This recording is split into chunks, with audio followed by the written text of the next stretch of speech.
और पाकिस्तान अधिकृत कश्मीर को लेकर पाकिस्तान की कई बड़ी कमजोरियां अब सामने आ रही हैं। पहली बार ऐसा हुआ कि जब गुलाम कश्मीर में एक हफ्ते से लगातार विरोध प्रदर्शन चल रहा है तो पाकिस्तान ने भारत पर आरोप लगाने की बजाय दोस्ती का हाथ बढ़ा दिया। पाकिस्तान को यकीन हो गया कि भारत से दोस्ती नहीं हुई तो पाकिस्तान के एक नहीं कई टुकड़े होने वाले हैं।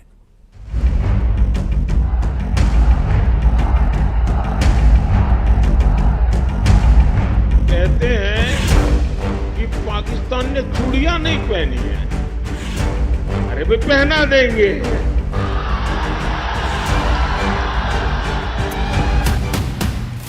भारत की रणनीति के सामने पाकिस्तान ने अपने घुटने टेक दिए हैं। पाकिस्तान के प्रधानमंत्री, विदेश मंत्री और बड़े बड़े जनरल जो हमेशा अकड़ से अपने सिर ऊंचा किए रहते थे, वो दिल्ली के सामने रिश्ते बेहतर करने की भीख मांग रहे हैं। जो पाकिस्तान अब तक पूरी दुनिया के सामने भीख का कटोरा आगे बढ़ाने के लिए जाना जाता है, वही पाकिस्तान अब भारत से भी कटोरे में दोस्ती मांग रहा है। आखिर ये कैसे हुआ? आखिर पाकिस्तान के विदेश मंत्री ने ऐसा क्या बयान दिया कि जिससे पाकिस्तान की हार पूरी दुनिया को दिखने लगी? पाकिस्तान कैसे भारत के सामने झुका और दोस्ती की भीख मांगी? आखिर भारत के प्रधानमंत्री, रक्षा मंत्री, विदेश मंत्री और गृह मंत्री ने किस तरह की रणनीति अख्तियार की जिसने पाकिस्तान को इस हालत में पहुंचा दिया? इन सभी सवालों का जवाब हम आपको देने वाले हैं। पीओके पर भारत ने बहुत आक्रामक रणनीति अपनाई। पिछले एक महीने के अंदर पाकिस्तान पर भारत के रक्षा मंत्री, भारत के गृह मंत्री, भारत के विदेश मंत्री और भारत के प्रधानमंत्री बयान दे चुके हैं। पाक ऑक्यूपाइड कश्मीर भारत का है, रहेगा। इन बयानों का असर यह है कि पाकिस्तान अधिकृत कश्मीर में आजादी के नारे लग रहे हैं। पाकिस्तान की सरकार आजादी के नारों से इतनी ज्यादा परेशान हो गई है कि हार कर पाकिस्तान के विदेश मंत्री ने भारत से दोस्ती की भीख मांगी है। इसके पीछे की पाकिस्तानी रणनीति को भी आपको आगे बताएंगे। पाकिस्तान सरकार के विदेश मंत्री और डिप्टी प्रधानमंत्री इशहाक डार ने बयान दिया है कि पाकिस्तान भारत के साथ बेहतर रिश्ते का हिमायती है। पाकिस्तानी सरकार हर वो कदम उठाना चाहती है जिससे भारत पाकिस्तान के रिश्तों में बेहतरी आए। इसमें बाधा बन रहे जम्मू कश्मीर के मुद्दे को पाकिस्तान बातचीत से सुलझाना चाहता है। दरअसल पाकिस्तान में नेशनल असेंबली का सत्र चल रहा है जिसमें पाकिस्तान सरकार से भारत के साथ रिश्तों पर सवाल किया गया था, जिस पर इशहाक डार ने लिखित जवाब दिया है। एक तरफ जहां भारत के प्रधानमंत्री, विदेश मंत्री, रक्षा मंत्री और गृह मंत्री लगातार पाकिस्तान को आईना दिखा रहे हैं और इसके बाद भी पाकिस्तान की दोस्ती की भीख मांगना पाकिस्तान की रणनीति है। आगे इस रणनीति को डिकोड करेंगे। पहले देखिए कैसे प्रधानमंत्री नरेंद्र मोदी ने पाकिस्तान को धमकाते हुए कहा था कि पाकिस्तान को चूड़ियां पहना देंगे। कहते हैं कि पाकिस्तान ने चूड़ियां नहीं पहनी है, अरे भाई पहना देंगे।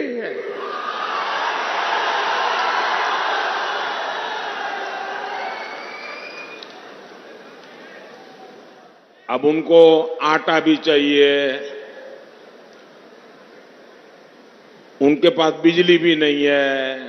अबे हमें मालूम नहीं है कि उनके पास चूड़ियां भी नहीं है।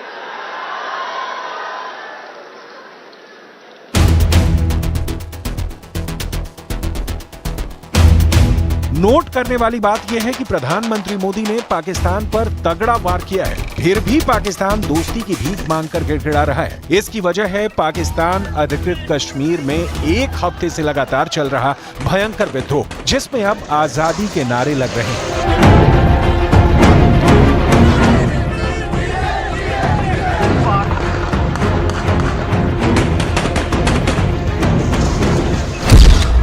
एक हफ्ते तक लगातार चले विरोध प्रदर्शन और खूनी संघर्ष के बाद अब पाकिस्तान अधिकृत कश्मीर के अंदर पाकिस्तान से संपूर्ण आजादी के नारे लगने लगे हैं। प्रदर्शनकारियों ने पीओके के कई महत्वपूर्ण स्थानों से पाकिस्तान के झंडों को उखाड़कर फेंक दिया है। पाकिस्तान अधिकृत कश्मीर के नेता खुलकर कह रहे हैं कि अब आटा बिजली नहीं, आजादी चाहिए। नहीं लड़ रहे थे, सिर्फ बिजली के लिए नहीं लड़ रहे थे। आटा हम पहले भी खाते थे, खा सकते हैं, पाकिस्तानियों से बेहतर खा सकते हैं। बिजली हम खुद पैदा करते हैं, हम अपनी आजादी के लिए लड़ रहे हैं। पाकिस्तान की सरकार बहुत बुरी तरह से घबरा गई है। गुलाम कश्मीर में चल रहे आंदोलन को दबाने के लिए सबसे पहले शहबाज शरीफ ने 23 अरब रुपए का अनुदान जारी किया और इसके बाद उन्होंने लोगों का गुस्सा शांत करने के लिए पीओके के अंदर मुजफ्फराबाद का दौरा किया। लेकिन शहबाज शरीफ की यात्रा ने गुस्सा और भड़का दिया। अब गुलाम कश्मीर की महिलाएं नारे लगा रही हैं कि गोली का जवाब दो, खून का हिसाब दो।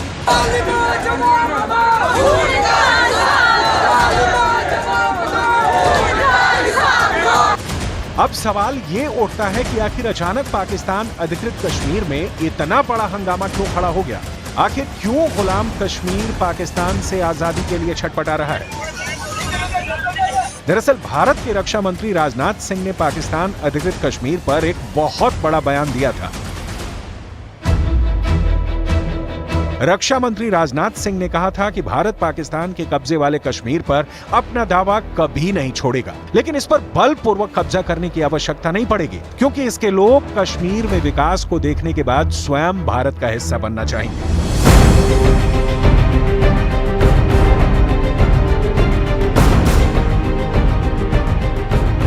इसके बाद विदेश मंत्री एस जयशंकर ने पाकिस्तान पर एक महीने में तीसरा बयान जारी करते हुए कहा कि पाकिस्तान अधिकृत कश्मीर भारत का अंग है और उचित समय पर भारत में दोबारा शामिल होगा। POK has never been out of this country. It is part of this country. There is a resolution. I remind you, there is a resolution of the Indian Parliament that POK is very much a part of India. Bharat लगातार अपनी रणनीति में कामयाब हो रहा है। भारत के गृह मंत्री अमित शाह ने लगातार पीओके पर अपना एजेंडा बहुत आक्रामक रखा है और बिना किसी लाग लपेट के साफ कहा है कि पाकिस्तान अधिकृत कश्मीर पर भारत का वैधानिक हक है और ये संसद का संकल्प है कि पाकिस्तान अधिकृत कश्मीर को वापस लिया जाए।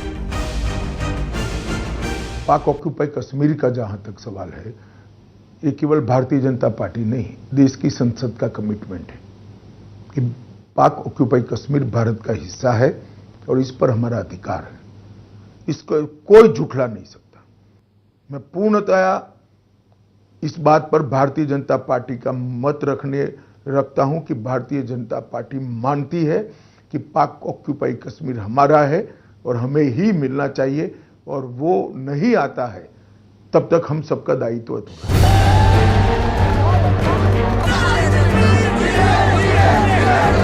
वैसे भी पाकिस्तान की आर्थिक कमर टूट चुकी है। दुनिया में फेल्ड स्टेट का ठप्पा लेकर घूम रहे पाकिस्तान के दोस्त भी नहीं बचे हैं जो उसकी मदद कर सकें। अरब के इस्लामी देशों में मोदी की धाक नजर आ रही है। ऐसी स्थितियों में अब पाकिस्तान के सामने एक ही विकल्प है, भारत से दोस्ती की भीख मांगना, और पाकिस्तान के विदेश मंत्री इस वक्त इसी काम में लगे हुए हैं। पाकिस्तान के विदेश मंत्री इशाक डार ने 1 महीने पहले भारत के साथ व्यापारिक संबंधों की पुनर्बहाली की भी अपील की थी। इशाक डार ने कहा था 2019 से भारत पाकिस्तान के बीच बंद व्यापारिक संबंधों को दोबारा से शुरू करने के लिए पाकिस्तान विचार कर रहा है। पाकिस्तान के व्यापारी भारत के साथ व्यापार फिर से शुरू करने के इच्छुक हैं। साफ है, पाकिस्तान भारत से दोस्ती इसलिए करना चाहता है ताकि पीओके के लोगों की भारत से उम्मीद टूट जाए, लेकिन भारत पाकिस्तान के पीठ में छुरा घोंपने की पुरानी आदत जानता है, इसलिए सावधान है।